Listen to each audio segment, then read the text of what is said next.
Could the Houston Texans trade for Las Vegas Raiders running back Josh Jacobs? I'm going to be breaking that down on today's show. And Bleacher Report, they put out their over-under win projection for the Houston Texans. We'll kind of break that down towards the end of today's show. But before we get started, if you haven't already subscribed to the channel, you're not doing your part for the Houston Texans, because we're only 6 subscribers away from 4,200 subs. Help me make this the best Houston Texans channel on YouTube. If you want daily Texans news and rumors videos, possibly some live shows, some watch parties during the season, then you got to go down and hit that sub button right now. So, as I said at the top of the show, could the Texans trade for Josh Jacobs? Clutch Points, a very reputable website, suggested the Texans should trade for the disgruntled Raiders running back. And you're wondering, how did they even get to this point? What led to these Josh Jacobs trade rumors? Well, the latest on Josh Jacobs is that the Raiders didn't extend the running back before the extension deadline this past week. He will now either have to play on the franchise tag or go the Lev Bell route and hold out. And the reports are Jacobs doesn't want to sign the tag. He doesn't want to play under the franchise tag for the Las Vegas Raiders. And could another team swoop in, a la the Houston Texans? I mean, there's been obviously a lot about the running back position, him and Saquon Barkley not getting the money they wanted, not getting the extensions they felt like they deserved. I mean, more so Jacobs than Barkley. I think these running backs are pissed off at their teams right now. And, they're hurt. They feel like they deserved a pay raise. They feel like what they did last season warranted, a pay raise, and they're not getting that. So could Jacobs look elsewhere? Could he say, hey, I'm done playing for the Silver and Black. I want to play for a new team? I don't know. We'll break it down a little bit more and what Clutch Points had to say. But I want to ask you guys at home first. Would you trade for Josh Jacobs? We'll get into a trade idea later in the show, but even just the idea, would you want to trade for Josh Jacobs? Give me a Y for yes or an N for no in the comment section. I'm actually going to make this the pinned comment on today's video. So if you go down there, it'll be the very top comment on today's show. Go down there while this YouTube ad break plays and answer today's question. So this is what Clutch Points had to say. Keep in mind that Josh Jacobs is a 2-time Pro Bowl running back. He has been a consistent performer for the Raiders since entering the league in 2019. With his powerful running style, exceptional vision, and receiving capabilities, Jacobs would represent a significant upgrade for the Texans' running game.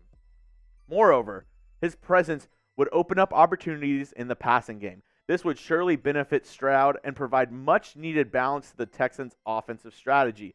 Beyond his on-field performance, Jacobs' leadership and positive influence in the locker room would contribute to improving the team's culture. I agreed with all that. This is the part where I kind of stray away from this Clutch Points article. Recall that during the 2022 season, the Texans struggled to establish opponent ground attack, ranking 31st in the rushing yards per game. The absence of a clear-cut starting running back hampered their offensive rhythm. By acquiring Jacobs, the Texans would gain a reliable option in the ground game. This would allow them to control the clock, sustain drives, and keep their defense off the field. And the one point I disagree in that, I agree everything that they said about Josh Jacobs. He's an amazing running back, top 5 in the NFL, if not top 3, especially from his year that he had last year. But I think the Texans running back room is in a good spot. Dameon Pierce coming into his second year in the league, almost got 1,000 yards. The only reason he didn't is because he got injured towards the tail end of last season. And then they went ahead and added another threat in Devin Singletary in free agency. So I don't necessarily think the Texans need a running back. Obviously, having Josh Jacobs on your team would be an upgrade over Dameon Pierce and Singletary. I'm not going to be delusional. I'm not going to say, Dameon Pierce and Singletary way better than Josh Jacobs. But I feel like this is like a luxury move for the Texans in a team that is rebuilding. You don't have a lot of room for luxury for like a team that's up and coming. A team that had 3 wins last season. I don't think this is the right move, and I don't really think the Texans should necessarily give up draft capital for a running back. We've seen how the running back market is. Do the Texans need to give up any premium draft capital for a running back? They already traded for Will Anderson, giving up a first in next year's draft. Obviously, they still have the Browns' first-round pick next year, but do you want to give up more high-end draft capital for the running back position, a position that I think you're pretty good at? I don't necessarily think so. This is the Josh Jacobs trade idea that I cooked up with our Raiders host, Mitchell Renz. It would be Josh Jacobs for a second-round pick. Obviously, the Texans still have their first. They have a third. I wouldn't do this. I don't obviously, I don't think this is bad value for Jacobs either. Like I said, he's a top 5, maybe a top 3 running back in this league. But for the Texans right now in the position they're in, it's a no for me, dog. But I want to hear from you guys at home. What do you have to say? Who wins this trade? Do you think the Texans would come out on top with this trade idea? Type HOU. If you think it's the Raiders, if you think they win this trade, type LV in the comment section. Now, on to our next story. The Texans over-under win projections came out from Bleacher Report. They did an article with every single team giving their over-under win projections and then whether or not their projected wins is over or under. The Texans over-under win projections is set at 6.5 according to Bleacher Report. And they said the Texans are going to go under. They projected 5 wins for the Texans in 2023. This is what they had to say in the Bleacher Report article. The Texans are still smack dab in the midst of a full rebuild. There's more potential variability here because you never know with rookie C.J. Stroud and Will Anderson Jr. And the division isn't strong, but it's hard to see them doubling or more their 3 wins from 2022. And, not a lot to argue in that article. The Texans are banking on a lot of young players. There's a lot of turnover in the Texans facility this offseason. But I think they could surprise people. And the part that I kind of really highlighted in that quote was that this is a weak AFC South. The Titans, they're on the downturn. The Colts, what are they going to get out of Anthony Richardson? They're relying on a bunch of young guys as well. Obviously, the Jags, they have been strong. They have a good quarterback in Trevor Lawrence. But, it all comes down to this guy right here, C.J. Stroud.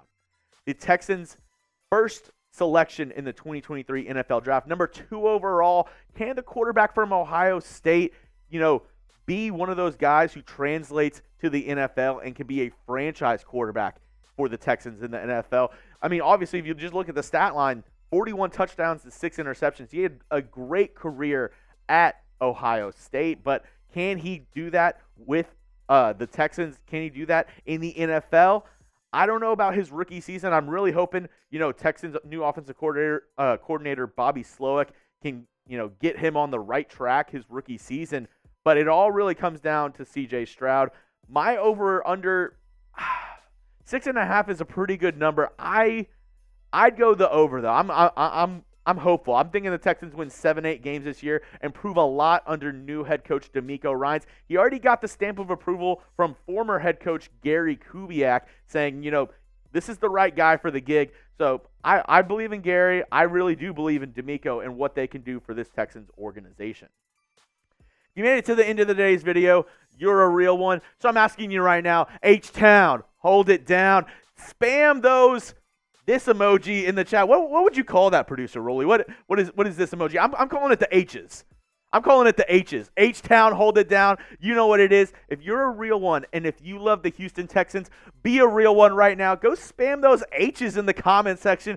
H-Town, hold it down. And if you are holding it down, that means you should be subscribed to the channel. Go ahead and go down and hit that sub button or go to youtube.com/TexansTV for the best Texans coverage on YouTube, on the internet, I would say in the galaxy. I don't know if there's another, life form that's doing better Texans coverage right now on the internet. So go down and hit that sub button and join the best Texans community on YouTube.